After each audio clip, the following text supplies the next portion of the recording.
Sorry na. Sorry na nga, ano ka pa? Tama na, sorry na. Buisit ka talaga. Sorry na nga, kaya nga ako nagsosorry. Inaamin ko naman na ako may kasalanan. Kasalanan ko, ba tayo natalo? Kaya natin di nakuha yung pera. Ang pera. Yung pera, yung sa jackpot, di ba? Kaya nga, okay lang yun. Hindi natin nakuha yung premyo. Kasi dapat masaya pa rin tayo. Isipin natin, nakasali pa rin tayo sa Family Feud. Pera? Oo. Tatayin mo, ang iniiyak ko yung pera? Mukha akong pera? Ganun ako kababaw? Gantiin mo sa akin? Teka, ba't ka ba umiiyak? Pinahiya mo ako sa buong Pilipinas kanina! Pinahiya? Paano pinahiya? Hindi kita pinahiya. Nung tinanong kanina, ano ang mga posibleng dahilan kung bakit nagpapakasal ng mga mag-boyfriend? Ano sinagot mo? Ha? Ano? Ano? Pikot. Pikot? Oo. Yun talaga naisip mo sagot? Ang dami-dami pwede isagot? Hindi, ano lang, yun lang, nataranta ako eh. Pinikot ba kita? Hindi. Ano? Ano? Hindi. Tinanong ka ni Dingdong eh. Tinanong ka ni Dingdong, Oo. sabi niya kung pinikot daw kita. Ano siyagot mo?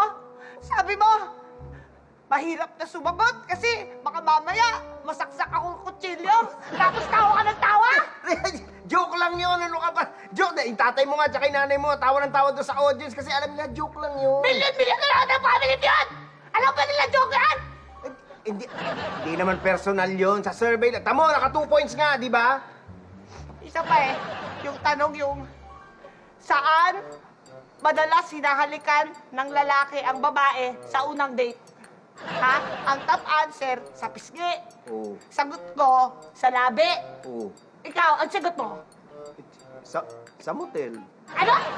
Di ba? Sa motel. Bakit yun ang sagot mo? Di Ha?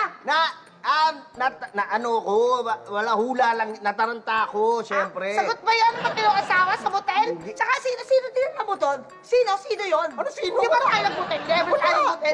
Wala, ano Ha? lang yun, naano ko, yung na-pressure ako, may time pressure eh. Naano ko, baka abutan ng timer. Pressure mo mukha mo! Alam mo, saan ako pinalasaktan? Oo. Yung pilit na blank. Sabi nun, masaya ako talaga kapag ang asawa ko ay hindi na blank. Natatanda mo ang sagot mo? Ano nga ba? Sabihin mo ngayon. Hindi na Sabi selosa, mo, hindi na hindi. magasto. Hindi, umuwi! Ano? Sabi mo, umuwi! Yun ang sagot mo! Masaya ako pag ang asawa ko ay hindi na umuwi! Ha? Sagot ba yan ang matinong lalaki, matinong asawa? Teka, wait! Yan ba gusto mo? Ano ka ba? Hindi ako umuwi! Ano ka ba? Teka, sandali. Ano ka ba? Ikaw naman. Di ba pinag-usapan natin yan bago tayo sumali? Di ba pag-uusapan natin yung mga sagot dapat hindi personal. Dapat yung pangmasa. Alam mo, kasi yung pangmasa yun yung lumalabas sa survey. Kaya yung sagot ko na masaya ako pag ang asawa ko hindi na umuwi. Ano lang yun? Pangmasa yun. Hindi personal yun. Ikaw naman. Hindi personal. Kailan nangyayari yung mga ganun, yung mag-asawa nag-guest sa TV, magkasama. Minsan lang natin magawa yun, banding tayo ng gano'n, tapos gano'n pa ginawa mo. Yung ba talaga nararamdaman mo? Uy. Ayaw mo ba ako talaga umuwi? Gusto mo ba? Di na ako umuwi, alis na lang ako. Ito naman. Tama na yan. Tama na yan. Tama na yan. Kasi, Oh. nakainis ka eh. Hindi ka na.